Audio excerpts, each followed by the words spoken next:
जय हिंद दोस्तों, नमस्कार। कैसे हो आप सब? उम्मीद है सभी बहुत अच्छे हैं, शानदार, बेहद लाजवाब, जिंदाबाद हैं और सभी अपनी तैयारी में, पढ़ाई में बहुत अच्छे से लगे हुए हैं। खैर, आप सभी का जो एग्ज़ाम है बड़ा नज़दीक आ चुका है, तो दिलों की धड़कनें थोड़ी सी बढ़ी हुई हैं।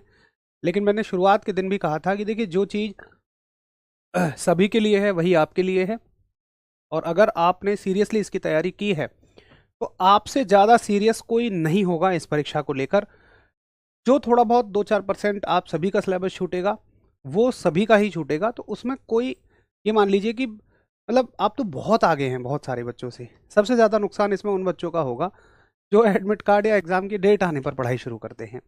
आप सभी तो फिर भी बहुत फ़ायदे में हैं, तो घबराने की ज़रूरत नहीं है। मैं ऐसा इसलिए कह रहा हूँ क्योंकि परसों मेरे पास एक साथी का मैसेज आया था टेलीग्राम पर, और सीईटी के एग्ज़ाम को लेकर वो बड़े परेशान थे। कारण यही कि मैंने शुरुआत से बहुत अच्छी तैयारी की, एक प्लानिंग मैंने बनाई जिसमें लास्ट में शामिल था कि लास्ट के 10-12 दिन अच्छे से रिवीजन करूंगा।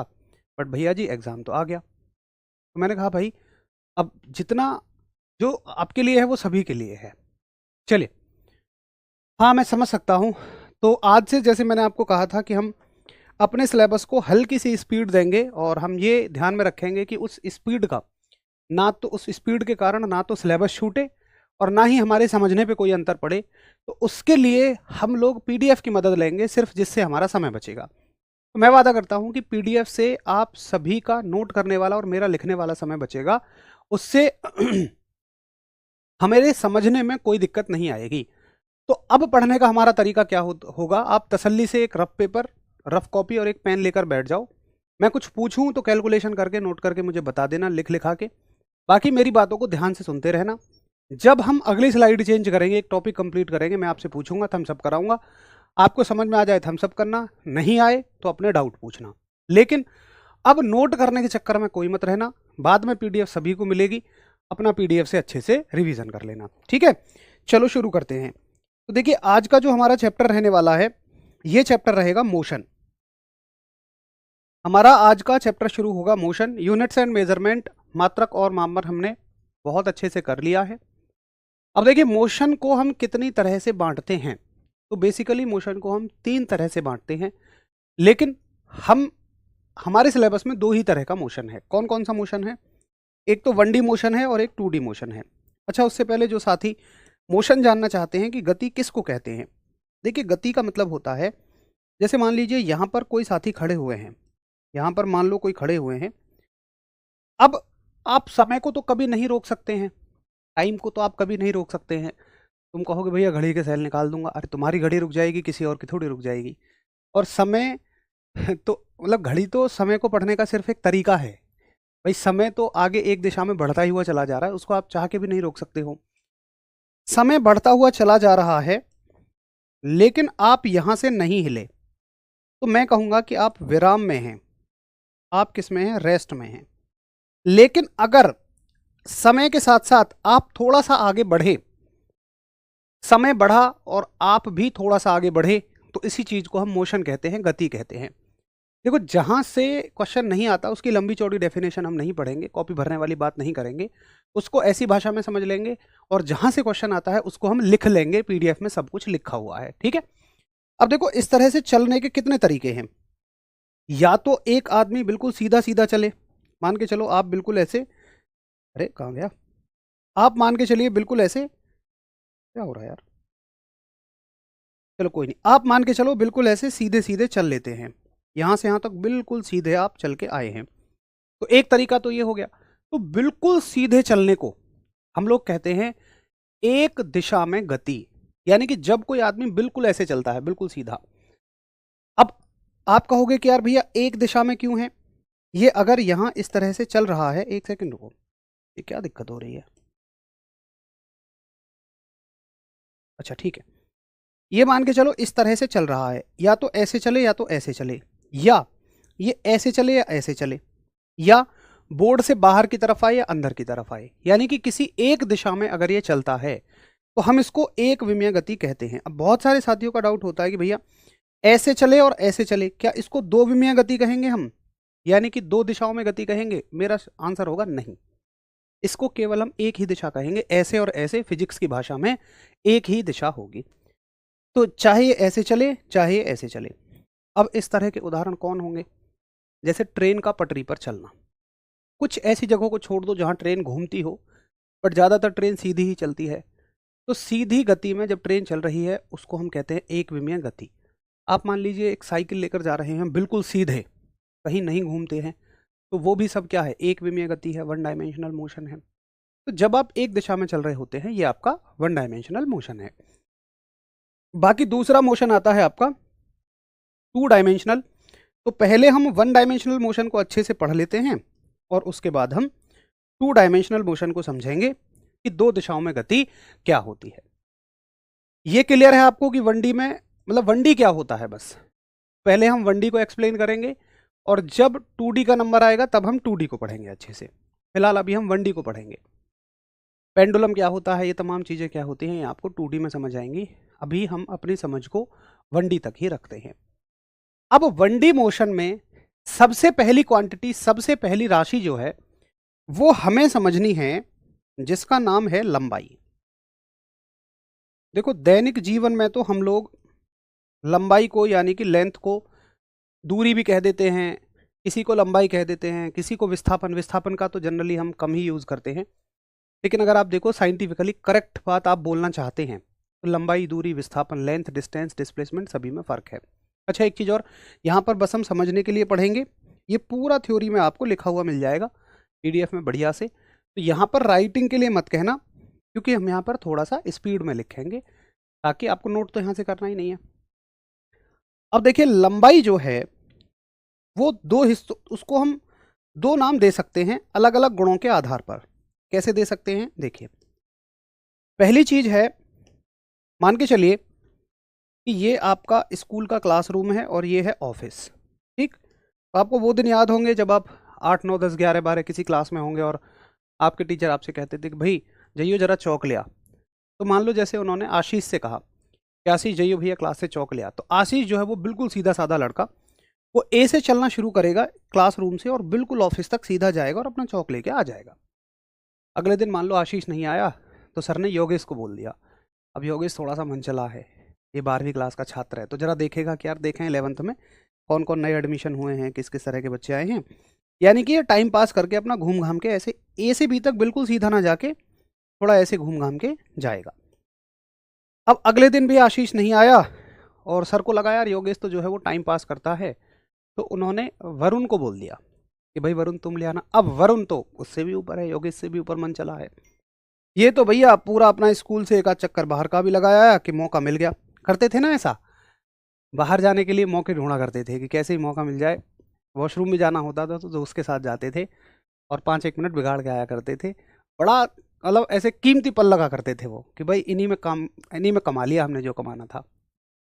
तो मेरा आपसे एक प्रश्न है, देखो ये सभी जो हैं ए से बी तक लंबाइयाँ हैं, ये भी लंबाई है, ये भी लंबाई है, ये भी लंबाई है, और भी यहाँ पर हजारों लंबाइयाँ बना सकता हूँ। ए से बी तक जाने के कितने ही तरीके संभावित हैं, लेकिन मुझे ये बताइए ए से बी तक जाने का सबसे छोटा रास्ता कौन सा है? 1, 2 या 3 या कोई और हो सकता है तो वो बताइए। मेरे राय में तो 2 है। नंबर 2 रास्ता ए से बी तक जाने का सबसे छोटा रास्ता है और इससे छोटा कुछ हो ही नहीं सकता है। अगर आप मेरी बात से सहमत हैं तो यस करिए। चलो वेरी गुड। सर वो बड़े कीमती पल थे, बिल्कुल ठीक बात है।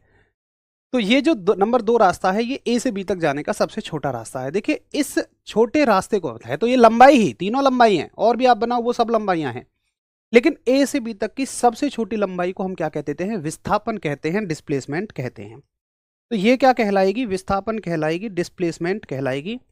तो डिस्प्लेसमेंट क्या होता है? ए से किसी दो पॉइंट के बीच की न्यूनतम लंबाई, सबसे छोटी लंबाई, और इसके अलावा और कोई लंबाई पॉसिबल भी नहीं है। अब लेकिन कुल लंबाई कितनी पॉसिबल है भाई? कुल तो बहुत सारी पॉसिबल हो सकती है। तो सबसे छोटी के अलावा जितनी सारी लंबाइयां हैं, चाहे ये है, चाहे ये है, चाहे आप और कोई बनाओ, ये सारी की सारी क्या कहलाती हैं? दूरी कहलाती हैं, डिस्टेंस कहलाती हैं। तो आपको समझ आया कि कब लंबाई को हम विस्थापन कहते हैं, डिस्प्लेसमेंट कहते हैं, और कब इसको हम दूरी कहते हैं। अच्छे से समझ में आ गया होगा तीनों में डिफरेंस, कि लंबाई के 2 पार्ट हैं, एक दूरी है और एक विस्थापन है। अब देखिए एक चीज हमें सीखनी रहती है, ये बड़ा कंफ्यूजन होता है हमारा कि यार भैया सदिश और अदिश राशियां ना याद नहीं होती। तो इसको याद करने के ना हम अलग अलग तरीके अपनाएंगे। देखो सीधा रटना तो असंभव है। अगर आप ये रटना शुरू कर दो कि ये राशियां लिखी हुई हैं 50, उनके सामने लिखा हुआ अदिश है या सदिश है और आप अंधा रट्टा मारो, तो वो न केवल फिजिक्स किसी भी विषय के लिए संभव नहीं है। या आपने युद्ध लिख लिए सारे, किस सन में हुए थे उनको आप रट रहे हैं, कभी जिंदगी में नहीं रट पाओगे।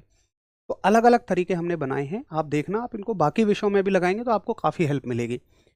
जैसे सदिश और अदिश के मामले में अगर ये सब लिखा हुआ है, ठीक है, तो यहां पर मैं रनिंग हैंडराइटिंग में लिख रहा हूं, मैंने आज तक क्या रटा है या नहीं रटा, तो अब मैं रट लूंगा कि भैया वो राशियां, दो चीज देखता हूं मैं सदिश और अदिश जज करने के लिए। मैं दो चीज देखता हूं, एक तो परिमाण यानी कि मैग्नीट्यूड, और एक देखता हूं मैं दिशा। दो चीज मैं देख रहा होता हूं, और डायरेक्शन। तो मैं ये कहता हूं कि देखो भाई वो राशि, अच्छा पहली चीज तो कि हर एक तरह की राशि को, हर एक तरह की राशि के लिए परिमाण तो चाहिए ही चाहिए, मैग्नीट्यूड तो हमें चाहिए ही चाहिए। जैसे मैं दो राशियां लेता हूं, कौन कौन सी दो राशियां लेता हूं, मान लो मैंने एक एग्जांपल लिया, एक सेकेंड, मैंने एक एग्जांपल उठाया ये, और एग्जांपल उठाया मैंने बल का यानी कि फोर्स का, कि मैं किसी वस्तु पर फोर्स लगा रहा हूं। तो फोर्स कितना लगाओगे आप कहोगे ना कि भाई 10 न्यूटन लगाओ, 20 न्यूटन लगाओ, तो संख्या तो हर एक राशि के साथ लगानी पड़ेगी। लेकिन मान के चलो मैंने हरीश भैया को कहा कि यार हरीश भैया इस रिमोट पे फोर्स लगाओ, 10 न्यूटन का फोर्स लगाओ। हरीश भैया ने 10 न्यूटन का कुछ फोर्स होता होगा, तो हरीश भैया ने 10 न्यूटन का फोर्स ऐसे लगा दिया। अरे मैं कहूंगा महाराज ऐसे नहीं, ऐसे लगाना था। या मैं कहूँ कि यार हरीश भैया इस चेयर को उठा के ना इस चेयर पे 50 न्यूटन का फोर्स लगाओ। हरीश भैया ने चेयर उठाई, 50 न्यूटन के फोर्स से इधर कर दिया। यार मैं कहूँगा मुझे अपने पास लानी थी, मैं बैठना चाहता था। तो हरीश भैया कहेंगे यार मास्टर जी तुम्हारी गलती है, तुम दिशा नहीं बता रहे हो। तो फोर्स के किसी भी एप्लीकेशन में, किसी भी, जब हम फोर्स का बल का इस्तेमाल कर रहे होते हैं तो हमें दिशा जरूर बतानी है। आप जेसीबी से मिट्टी खोद रहे हैं तो आपको बताना पड़ेगा, आपको बताना पड़ेगा कि आपको मिट्टी कैसे, मतलब जो उसका ब्लेड है उसको अंदर की तरफ फोर्स लगाना है, या मिट्टी छोड़नी है तो बाहर की तरफ फोर्स लगाना है। ऐसा थोड़ी है तुम सिर्फ ब्लेड को ये बोल दो कि भाई फोर्स लगा, अब पता चला मिट्टी खोदने की बजाय उसने ऐसे फोर्स लगा दिया। तो मेरे कहने का मतलब है कि फोर्स के किसी भी अनुप्रयोग में आप कहीं भी बल का इस्तेमाल करोगे तो दिशा डिफाइन करनी जरूरी है, परिमाण के साथ साथ, वैल्यू के साथ साथ। तो आप ये कहोगे कि भैया जी फोर्स लगाया हमने मान लो 10 न्यूटन का, और मुझे दिशा बतानी बहुत जरूरी है, डायरेक्शन बतानी बहुत जरूरी है। तो ये क्या है, ये परिमाण है, संख्यात्मक मान है, मतलब सदिश राशि हो गई बल, क्योंकि इसके लिए परिमाण भी चाहिए और दिशा भी चाहिए। अब एक दूसरा एग्जाम्पल लेते हैं, मान लो आपको आ गया बुखार, आप गए डॉक्टर साहब के पास, आपने कहा कि डॉक्टर साहब देखिए ना बुखार आ रहा है। डॉक्टर साहब ने कही यार तुम्हें तो जो है वो 103 डिग्री फ़ारेनहाइट बुखार है। तुम कहोगे, तुम सोचोगे यार हरीश भैया ने डायरेक्शन के ऊपर सुना दी, इनते पूछ लूँ कौन सी डायरेक्शन में। तुम कहोगे डॉक्टर साहब कौन सी डायरेक्शन में। डॉक्टर कहेंगे भैया बुखार में तुम्हारे दिमाग ने भी काम करना बंद कर दिया है। तुम कहोगे काय को। अरे भाई फीवर के लिए डायरेक्शन बताने की ज़रूरत थोड़ी है, बुखार के लिए दिशा बताने की ज़रूरत ही क्या है। तो आपको यहाँ टेम्परेचर बताने के लिए, तापमान को बताने के लिए डायरेक्शन की ज़रूरत नहीं है। इसका मतलब यहाँ पर केवल हमें मैग्नीट्यूड की ज़रूरत है, संख्या की ज़रूरत है, डायरेक्शन की ज़रूरत नहीं है। तो ऐसी राशियों को हम स्केलर कह देते हैं, अदिश कह देते हैं। तो हर एक राशि या तो अदिश होगी या तो सदिश होगी, या तो वो स्केलर होगी या तो वो वेक्टर होगी। जरा बताएं आपको समझ में आती है मेरी बात। तो हम कहेंगे कि भाई वो राशियां जिनके लिए, जिनमें देखो मैग्नीट्यूड तो दोनों में जरूरी है, इस चीज को तो देखो ही मत, आप जज करो डायरेक्शन के बेस पर, आप जज करो किसी भी क्वांटिटी को दिशा के आधार पर। दिशा की जरूरत है तो सदिश है, वेक्टर है, नहीं है तो अदिश है, स्केलर है। अब जैसे मैं आपसे पूछता हूं, आपकी नॉलेज में देखूं कितनी बनी, कि विस्थापन और दूरी में से कौन सी राशि सदिश है, कौन सी राशि अदिश है। तो आपका जवाब ये होना चाहिए कि भैया देखो, अगर आप विस्थापन तय करना चाहते हैं, अगर आप डिस्प्लेसमेंट तय करना चाहते हैं, तो आपको ना बिल्कुल सीधा चलना पड़ेगा, तभी तो विस्थापन तय होगा। अगर आप जरा सा भी भटके तो विस्थापन नहीं हो पाएगा। यानी कि विस्थापन में दिशा का आपको ख्याल रखना है, तभी ये सदिश राशि है, वेक्टर क्वांटिटी है। वहीं अगर आप दूरी को देखोगे तो इसमें दिशा का कोई भी ख्याल नहीं रखना है। दिशा दूरी वाला तो देखो कभी ऊपर जाता है, कभी आगे जाता है, कभी नीचे जाता है, कभी ऊपर जाता है। तो भाई ये कैसी राशि है, ये एक अदिश राशि है, ये एक स्केलर क्वांटिटी है। बोलो, आ जाती है बात समझ में? फटाफट से बताओ कि जी भैया कौन सदिश राशि है और कौन अदिश राशि है। फटाफट से एक बार थम्स अप करो। दूरी और विस्थापन में। थैंक यू गुड़िया योगिता, थैंक यू, आप बहुत अच्छा पढ़ाते हैं। देखो अभी फ़िलहाल मतलब आपके बैच में थोड़ा सा कम समय है, हालांकि मुझे पीडीएफ से पढ़ाना बिल्कुल पसंद नहीं है, बट फिर भी आपके बैच में थोड़ा हमें इस्तेमाल करना पड़ेगा, तो उसकी वजह से आपको एक आधा % का भी लग सकता है कि चीज़ें ठीक नहीं जा रही हैं। बाकी तो आपको कोई दिक्कत कहीं में नहीं होगी, मेरा प्रॉमिस है। ठीक है, ये मुझे क्लियर है। अब अगली चीज़ देखिए कि इससे बनने वाले कुछ क्वेश्चंस देखिए। क्वेश्चन क्या होंगे? जैसे मान लो वो पूछेगा आपसे कि कोई व्यक्ति ए से लेकर बी तक जाता है और ए से बी के बीच की दूरी मान लो 10 मीटर है। उसके बाद वो पुनः बी से लेकर सी तक आता है वापस, और बी से सी के बीच की दूरी 3 मीटर की है। ठीक है, ये बी से सी तक की। अब इसमें आपसे दो चीज़ें पूछेगा कि दूरी बताओ और विस्थापन बताओ। एक सेकंड भाई, एक सेकंड, घर से कॉल है जरा।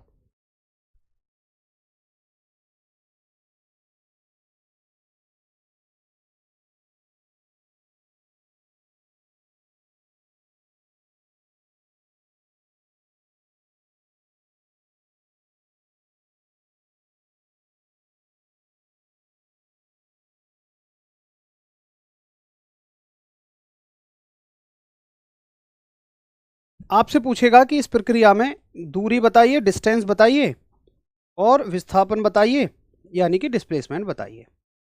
ये दो चीजें आपसे इस प्रक्रिया में वो पूछेगा। अब बताओ इस प्रक्रिया में कैसे निकालेंगे आप? देखो दूरी एक अदिश राशि है, इसका मतलब हम इसमें कभी दिशा का ख्याल नहीं रखते। अगर आपसे दूरी पूछी जाए तो सब दूरियों को प्लस में लेके जोड़ देना। आप आगे चले टोटल 10, आप पीछे चले प्लस की 3, मतलब आगे चलने को प्लस की 10, पीछे चलने को प्लस की 3। और आपको शायद ऐसे हैबिट ना हो जोड़ने की, आप कैसे जोड़ते होंगे? डायरेक्ट ऐसे। लेकिन हर एक संख्या के साथ एक निशान होता है, चिन्ह होता है। भाई 10 के साथ भी प्लस का चिन्ह है, प्रॉपर ऐसे लिखा जाना चाहिए, बट आगे जनरली नहीं लिखते हैं, ये कन्वेंशनल है, लेकिन लिखा जाना चाहिए। तो 10 और 3 कितना हो जाएगा? प्लस का 13। और विस्थापन में आप आगे चल रहे हो तो +10 और पीछे चल रहे हो तो -3, तो 10 में से 3 जाएंगे। अब बहुत सारे साथी कहते हैं प्लस माइनस माइनस, आप इस तरह से गणना करते हैं जो कि गलत है। ये जो तरीके होते हैं चलते हैं मल्टीप्लाई में। अगर आप ऐसे कहते कि +10 -3 की गुणा कर रहे हो तो प्लस की गुणा माइनस में माइनस करते आप, लेकिन यहाँ आप जोड़ घटाना कर रहे हो। जोड़ घटाने में आप ये देखते हो कि दोनों में कौन बड़ा है, तो 10 बड़ा है प्लस का और 3 माइनस का छोटा है, तो जिसके बड़े होंगे उसके बचेंगे, तो प्लस के बचेंगे, और 10 में से 3 गए तो 7 बचेंगे। तो ये हो गया 13 मीटर और 7 मीटर। क्लियर है आपको दूरी और विस्थापन? अब देखो दूसरा सवाल, अगर आपको समझ आया तो एक सवाल का उत्तर करिए, जिनको नहीं समझ आया वो मेरे साथ बने रहिए, अगला समझ आ जाएगा। ए से लेकर आप बी तक गए और ये दूरी है 10 मीटर, और उसके बाद आप बी से लेकर सी तक आए जो कि ए को भी क्रॉस करके है इधर की डायरेक्शन में, और ये है मान लो 15 मीटर।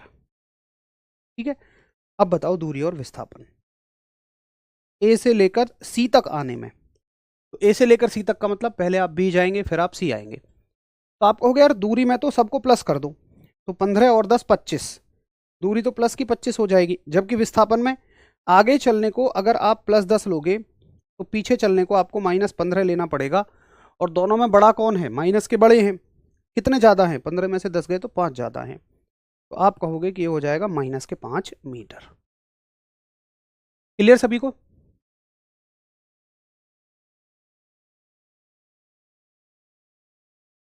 चलो अब अगला सवाल देखिए। आप प्लस माइनस का जरूर ध्यान रखिए, यही तो चीज़ें हैं जो थोड़ी सी इसमें अंतर करेगी। आप ए से लेके बी तक गए जो कि 10 मीटर है, और पुनः बी से लेकर ए तक आ गए, यानी कि बी से सी तक आ गए, ए तक ही आ गए। अब तो उसी रास्ते वापस आप लौट आए, 10 मीटर ही गए, 10 मीटर ही लौट आए। तो दूरी और विस्थापन कितने होंगे, डिस्टेंस और डिस्प्लेसमेंट कितने होंगे बताएंगे? भाई इस प्रक्रिया में दूरी जो है आपकी, देखो आप चाहे आगे चलें चाहे पीछे चलें, दूरी तो हमेशा ऐड होगी, ये तो प्लस की रहेगी, प्लस की 20 मीटर। लेकिन विस्थापन आगे चले +10 और पीछे चले -10, तो 0 हो जाएगा।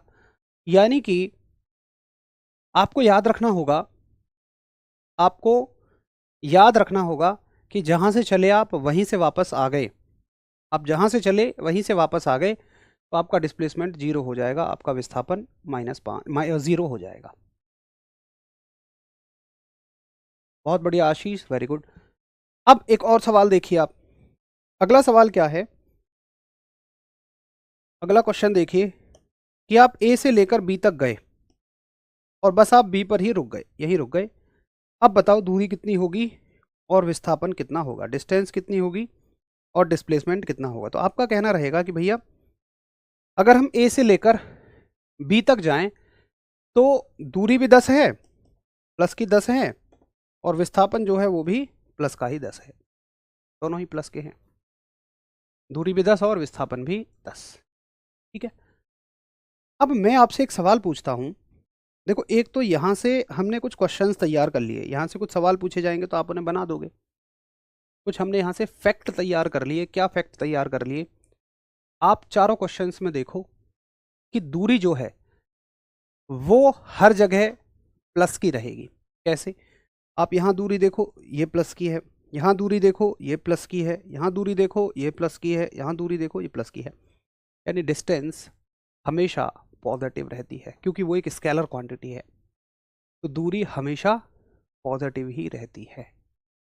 ठीक है, और अगर आप डिस्प्लेसमेंट को देखें तो यहाँ पॉजिटिव है, यहाँ नेगेटिव है, यहाँ ज़ीरो है और यहाँ पॉजिटिव है। तो ये प्लस माइनस जीरो कुछ भी हो सकता है। अगर मैं इस चीज़ को आपको डायरेक्ट बोलता तो शायद आपको नहीं समझ में आती, लेकिन अभी ऐसी कोई बात ही नहीं है कि ना समझ में आई हो। कि दूरी जो है वो हमेशा पॉजिटिव रहेगी और डिस्प्लेसमेंट जो है, विस्थापन जो है वो प्लस भी हो सकता है, माइनस भी हो सकता है और शून्य भी हो सकता है। तो ज़रा बताइए कि हाँ जी, मुझे ये फैक्ट समझ में आ गए हैं और मैंने ना यहाँ पे लिख दिए हैं कि भाई दूरी जो है वो, विस्थापन जो है वो शून्य, धनात्मक अथवा ऋणात्मक भी हो सकता है, और जो दूरी है वो हमेशा प्लस में होती है। करिए एक बार हम सब कि ठीक है भैया, पेपर में अगर ये फैक्ट आते हैं, ऐसे तथ्य आते हैं, तो अब इन्हें मैं रटने की बजाय सॉल्व कर दूंगा।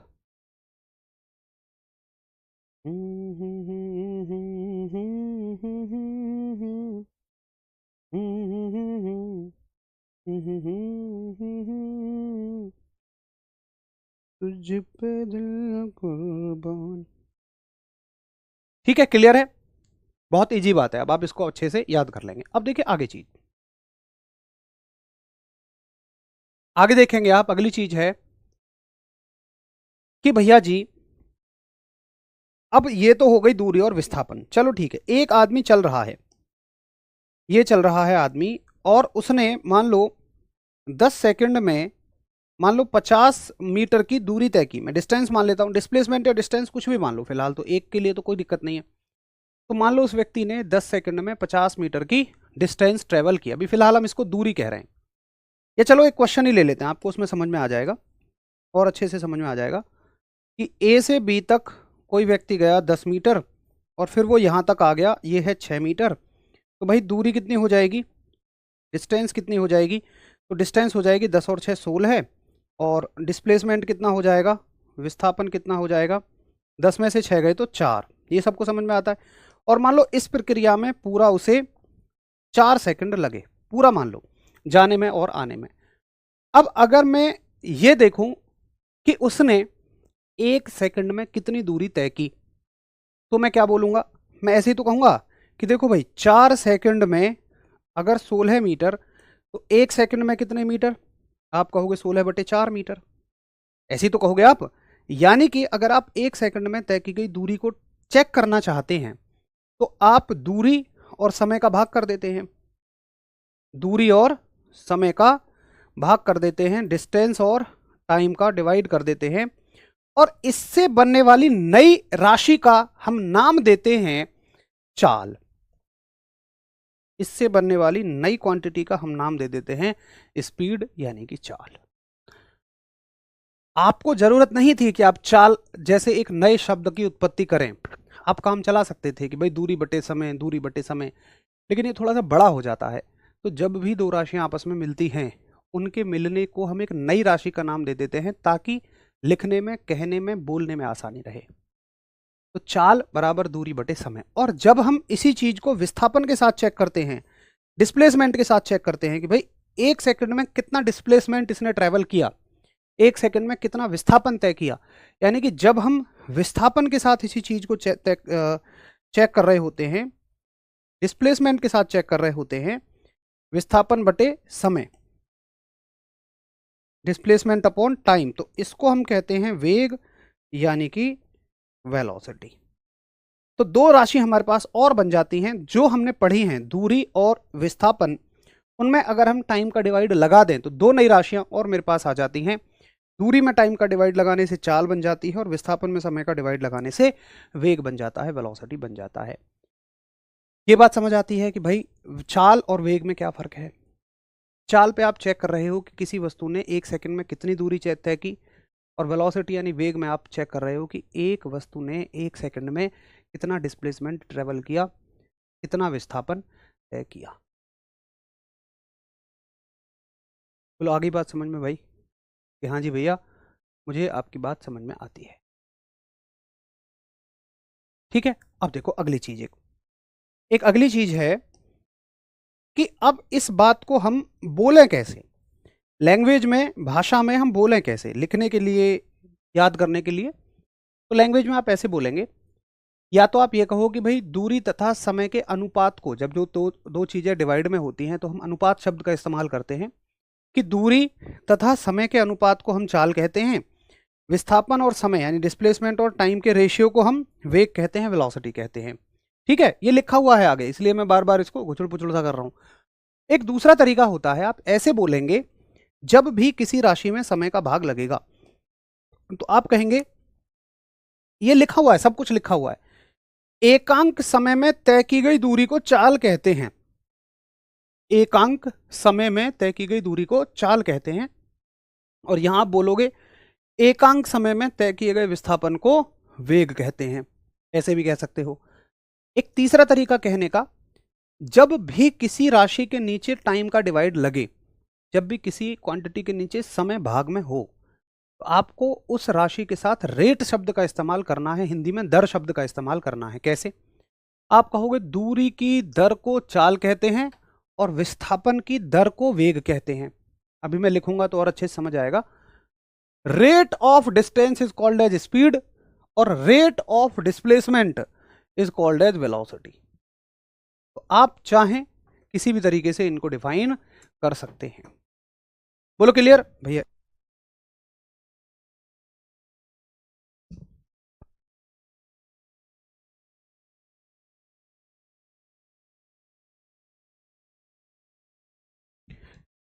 ठीक है, तो डेफिनेशन क्या रहेगी?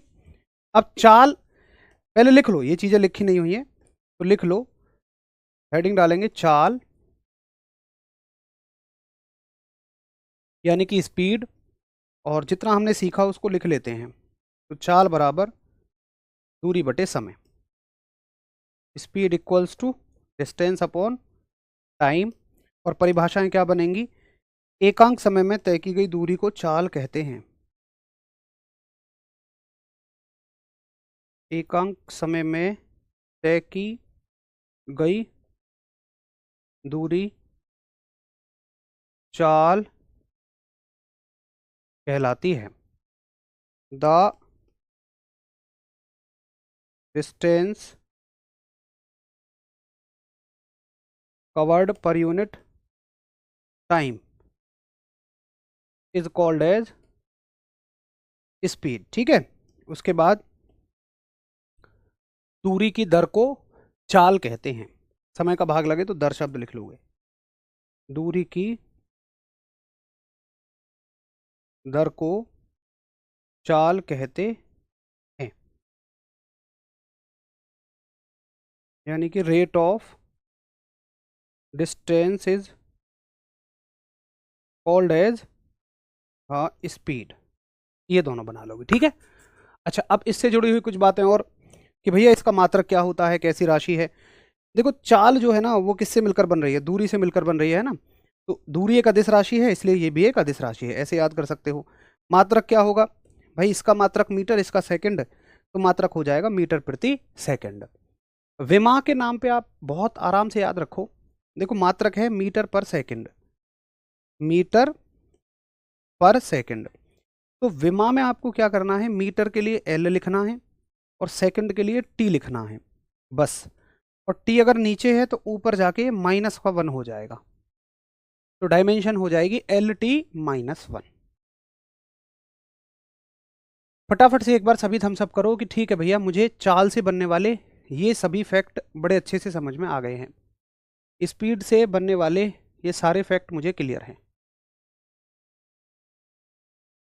अगर क्लियर हैं तो फिर आप वेलोसिटी के लिए, वेग के लिए खुद से लिखेंगे सारी चीज़ों को। मैं केवल डेफिनेशन लिखूंगा वेग की, वेलोसिटी की, कि वेग बराबर विस्थापन बटे समय।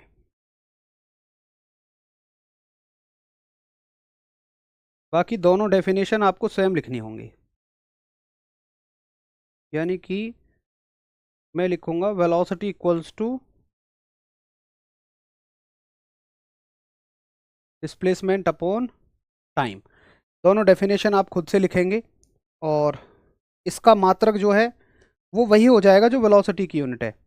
यहाँ दोनों डेफिनेशन आ जाएंगी। मात्रक जो है मैं लिख देता हूँ, सेम चाल के जैसी होगी, सेम स्पीड के जैसी होगी। भाई विस्थापन का मात्रक मीटर है और समय का मात्रक सेकंड है। और देखो इसको ऐसे भी लिख सकते हो, सेकंड को ऊपर ले जाएगा तो -1 लिख देगा। कैसी, अच्छा इसकी वो क्या होगी, विमा क्या होगी, डायमेंशन क्या होगी। तो डायमेंशन में हम मीटर की जगह एल लिखेंगे, सेकंड की जगह टी लिख देंगे, तो t-1 हो जाएगी। कैसी राशि है, चूंकि विस्थापन से मिलकर बन रही है, विस्थापन एक सदिश राशि है, तो ये भी एक सदिश राशि है, ये भी एक वेक्टर ही क्वांटिटी है। ठीक है, आगे दोनों डेफिनेशन आप खुद से लिखेंगे। तो अभी तक कितनी राशियां कवर कर ली हमने। लंबाई जिसके दो हिस्से पढ़ लिए, दूरी और विस्थापन, डिस्टेंस और डिस्प्लेसमेंट, और इन्हीं से बनने वाली और दो क्वांटिटियां पढ़ ली, चाल और वेग, स्पीड और वेलोसिटी। तो टोटल 4 क्वांटिटी हमारी हो गई। ठीक है, अब एक अगली राशि आती है बड़ी जबरदस्त, और मजा आ जाएगा अगली राशि पढ़ के। आज तक तुमने रटी होगी लेकिन अब समझ में आएगी। देखो कैसे, मान लो तुम और तुम्हारा दोस्त बाइक पे बैठे हुए हैं। लड़कों में अक्सर ये खूबसूरती पाई जाती है। तो बाइक पे बैठे हुए हैं, हमारा दोस्त कहेगा ओए एक्सीलेटर देना। एक्सीलेटर, यार बाइक धीमी चल रही है, मजा ना आ रहा, एक्सीलेटर दे। ऐसे ही कहते हो ना तुम, असल में वो एक्सी नहीं होता, वो होता है एक्सेलरेटर। हिंदी में अगर आप अपने दोस्त से ये बात कहो तो तुम कहोगे कि भैया जी इस मोटरसाइकिल को त्वरित कीजिए। तो त्वरित करने का मतलब क्या होता है, त्वरित करने का अर्थ होता है कि आप किसी वस्तु के वेग को घटा रहे हैं या बढ़ा रहे हैं। देखो अगर आपकी बाइक आप चला रहे हैं और आपने एक टाइम के बाद एक्सीलेटर को ऐसे रोक दिया, जैसे मान लो 40 पे चल रही है, वो 40 पे ही चल रही है, तो हम कहेंगे उसमें कोई भी एक्सेलरेशन नहीं है, कोई भी त्वरण नहीं है, क्योंकि उसका वेग नहीं बढ़ रहा है समय के साथ, वेलोसिटी नहीं बढ़ रही है, वो 40 पे है तो 40 पे ही चल रही है। बट अगर आपने ऐसे किया तो आपने वेग बढ़ाया, तो हम कहेंगे आपने एक्सेलरेट किया, आपने त्वरित किया। वेग बढ़ा तो प्लस में त्वरित किया, और अगर आपने ब्रेक लगाए या आपने एक्सीलेटर को छोड़ा, ढीला किया, मतलब रेस को कम किया, तो वेलोसिटी कम होगी, वेग कम होगा, बाइक धीमी होगी। तो आप कहोगे कि त्वरण अब ऋणात्मक है, एक्सेलरेशन अब नेगेटिव है। तो एक्सेलरेशन हमेशा दिमाग में बस ये याद रखो कि यार पिक्चर में एक्सेलरेशन तब आएगा जब वेलोसिटी बढ़ रही होगी, जब वेग बढ़ रहा होगा। तो हम कहते हैं कि भाई वेग अगर घटेगा या बढ़ेगा तो एक्सेलरेशन आएगा। तो त्वरण की परिभाषा क्या है, त्वरण की परिभाषा है, देखो हम ना हमेशा कोशिश करेंगे कि चीज़ों को समझें। जैसे आपने यहाँ देखा होगा, तो मैंने आपको केवल एक फॉर्मूला याद कराया, ये फॉर्मूला याद कराया, बाकी सारी चीज़ें हमने फॉर्मूले से ही सीखी हैं। ऐसे ही हम तमाम चीज़ें केवल फॉर्मूला याद करेंगे, बाकी सारी चीज़ें सीखेंगे। जैसे मैंने एक फॉर्मूला याद किया कि यार त्वरण जो है ना, एक्सेलरेशन जो है, ये क्या होता है भैया, ये होता है कि किसी वस्तु के वेग में कितना परिवर्तन हुआ और ऐसा होने में कितना समय लगा। तो इसकी परिभाषा में क्या लिखूंगा भाई, पहली चीज तो जब भी समय का भाग लगेगा मैं कहूंगा दर है। कौन सी वाली राशि की, ऊपर वाली राशि की। ऊपर कौन है, वेग परिवर्तन, तो वेग परिवर्तन की दर को त्वरण कहते हैं। बन गई डेफिनेशन, रटना नहीं है। तो आप डेफिनेशन बनाओगे कि वेग परिवर्तन की दर को, वेग परिवर्तन की दर को त्वरण कहते हैं, यानी कि rate of change of rate of change of velocity is called as acceleration. ठीक है, कि वेग परिवर्तन की दर को हम क्या कहते हैं, त्वरण कहते हैं। ये हो जाएगा। बस सबसे ज़्यादा जरूरी दिमाग में आपको ये याद रखना है कि भाई एक्सेलरेशन तब आएगा कि जब किसी भी वस्तु की वेलोसिटी घट रही हो या बढ़ रही हो। अब एक साथी मेरा कहता है कि भैया एक बात बताओ, आपने कहा वेग परिवर्तन, तो वेग के परिवर्तन में तो वेग बढ़ भी सकता है घट भी सकता है ना। आप कह रहे हो भैया कि चेंज इन वेलोसिटी, तो चेंज इन वेलोसिटी के तो दोनों मायने हो सकते हैं, या तो वेलोसिटी बढ़ रही होगी या तो वेलोसिटी घट रही होगी। तो दोनों में एक बार देख लेते हैं। देखो, अगर वेग बढ़ रहा होगा, अगर वेग बढ़ रहा होगा या वेग घट रहा होगा, इंक्रीज हो रहा होगा या डिक्रीज हो रहा होगा, तो वेग के बढ़ने को हम पॉजिटिव एक्सेलरेशन कहते हैं, प्लस का त्वरण कहते हैं, पॉजिटिव एक्सेलरेशन कहते हैं। एक्सेलरेशन को शॉर्ट में मैंने ACC लिख दिया। और अगर ये घट रहा है तो इसको मेरे भाई हम नेगेटिव एक्सेलरेशन कहते हैं, यानी कि ऋणात्मक त्वरण कहते हैं। और ऋणात्मक त्वरण का एक और फेमस नाम है जो कि है मंदन, यानी कि इंग्लिश में इसको बोलते हैं हम रिटार्डेशन। इंग्लिश में मैं यहां लिख देता हूं रिटार्डेशन। जब वेग घट रहा होगा तो उसको हम या तो नेगेटिव एक्सेलरेशन बोलेंगे या बोलेंगे रिटार्डेशन। मतलब बाइक कोई धीमी हो रही है, कार कोई धीमी हो रही है, तो हम कहेंगे रिटार्ड कर रही है, ये मंदित हो रही है, मंदी हो रही है, सीधी बात है। और अगर उसका वेग बढ़ रहा होगा, लगातार आप एक्सीलेटर ऐंठे जा रहे हैं, तो हम कहेंगे ये त्वरित हो रही है, पॉजिटिव एक्सेलरेशन इसमें है। तो त्वरण तो दोनों ही हो सकते हैं, पॉजिटिव भी और नेगेटिव भी। ठीक है, यहां तक समझ में आया हो तो थम्स अप करो, कोई प्रॉब्लम हो तो पूछिए आगे। एक सेकंड रुकना भाई।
सॉरी सॉरी सॉरी, मैं दोबारा समझा देता हूँ, आवाज़ बंद रह गई थी। मैं फिर से निकाल के बता रहा हूँ आपको। देखिए, हमें पढ़ना है अब इसका मात्रक, यानी कि यूनिट। तो मात्रक क्या होगा भाई? ऊपर वेग का मात्रक और नीचे समय का मात्रक। वेग का मात्रक क्या है? मीटर पर सेकंड, ठीक है। और नीचे समय का मात्रक, समय का मात्रक है सेकंड। तो अब आप ये कहो यार, नीचे तो सेकंड आ गया था, ये तो वेग में छिपा हुआ था, समय का सेकंड हमने अलग से लिया है। तो दो हो जाएंगे आपके मीटर और नीचे 2 सेकंड हो जाएंगे। इसको चाहें तो हम ऐसे भी लिख सकते हैं। और अगर डायमेंशन पूछेगा, ये मात्रक हो गया। और अगर डायमेंशन पूछेगा तो मीटर की जगह एल और सेकंड की जगह टी, एल टी और -2, ये हो गया LT माइनस। कैसी राशि है? त्वरण वेग से मिलकर बनी है, वेग एक सदिश राशि है, तो ये भी एक सदिश ही राशि है, ये भी एक वेक्टर ही क्वांटिटी है। तो ये हो गई हमारी आज की 5वीं राशि एक्सेलरेशन और उससे जुड़े हुए सारे इंपॉर्टेंट फैक्ट। अगर ये समझ में आ गए हो तो मैं एक प्यारा सा सवाल आपसे पूछूंगा जो आपकी बुद्धिमत्ता पर निर्भर करेगा कंप्लीटली। एक बार फटाफट से थम्स अप करो कि ठीक है भैया, आप पूछ लो। अभी वॉइस ओके होगी, आपको ये समझ में आ गया होगा। नोट नहीं करना है, बस आप थम्स अप करो, तब तक मैं क्वेश्चन लिख लेता हूं। सवाल है कि किसी वस्तु का वेग, किसी वस्तु का वेग एक समान है, उसका त्वरण होगा। बताओ, यानी कि velocity of an object is uniform, the acceleration would be. बताइए क्या होगा उसका एक्सेलरेशन। बहुत बढ़िया, पहला उत्तर रूबी का है और एकदम करेक्ट आंसर भी है। और अगर आप इस स्तर के क्वेश्चंस के आंसर खुद से कर पा रहे हैं तो मान लेना ये टॉपिक आपको बहुत बढ़िया समझ में आया है। बहुत बढ़िया।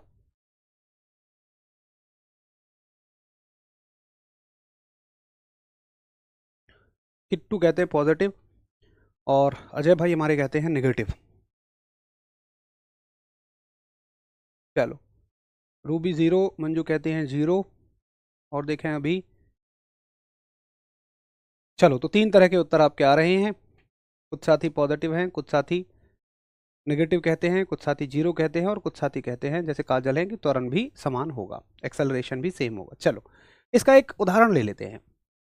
मान के चलो भाई, एक समान होने का मतलब क्या है, एक एग्जाम्पल ले लेते हैं कि जैसे मान लो मैंने बाइक मेरी चल रही है 40 मीटर पर सेकंड पे, फॉर एग्जाम्पल, ठीक है। मेरी बाइक चल रही है 40 मीटर पर सेकंड पे और मैंने उसकी स्पीड को बढ़ा दिया। सॉरी, अभी 40 मीटर पर सेकंड पे चल रही है अभी फिलहाल, और अब के 10 सेकंड बाद भी मैंने देखा कि ये 40 मीटर पर सेकंड पर ही चल रही है। तभी तो वेग एक समान होगा, तभी तो वेलोसिटी एक जैसी होगी। अब आपसे पूछा गया है कि बताओ त्वरण क्या होगा, एक्सेलरेशन क्या होगा। तो आप क्या कहोगे कि भाई त्वरण का मतलब क्या है कि वेग का परिवर्तन बटे समय का अंतराल। मुझे बताओ वेग कितना परिवर्तित हुआ। परिवर्तन का मतलब क्या होता है, कोई बदलाव। मेरी जेब में आज 10 रुपए हैं, अभी 2 मिनट बाद 20 रुपए हो जाए तो बदलाव हुआ। कितने का बदलाव हुआ? 10 रुपए का। कैसे निकालोगे? फाइनल पैसे में से शुरुआती पैसे माइनस करोगे। तो हम हमेशा जो फाइनल स्पीड होती है उसको v मानते हैं और जो प्रारंभिक स्पीड होती है उसको हम u मानते हैं और टाइम को t मानते हैं। तो सूत्र हम लगाते हैं कि अंतिम में से प्रारंभिक को माइनस करो और समय का भाग लगा दो। अंतिम कितनी है? 40, प्रारंभिक कितनी है? 40 और समय कितना है? 10। 40 में से 40 गए 0, 0/10 उत्तर आ जाएगा 0। ये निकालने की भी बात नहीं थी।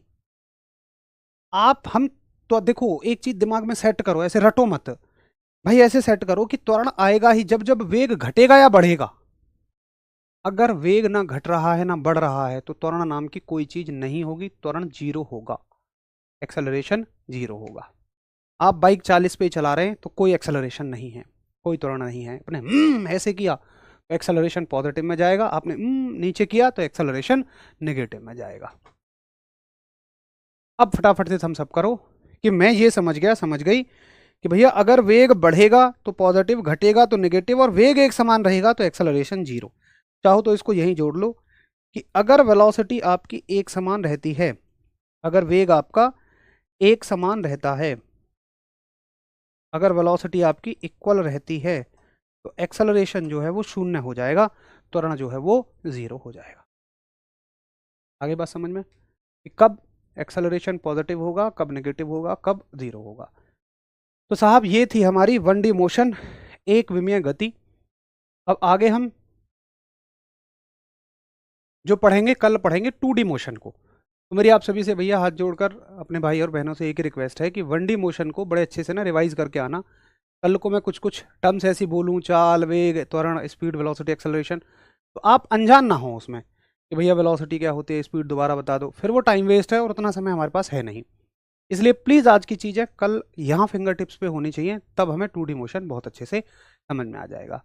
फिर कल मिलेंगे, और आप सभी बहुत मेहनत कर रहे हैं, बहुत अच्छे से क्लास में फोकस्ड रहते हैं।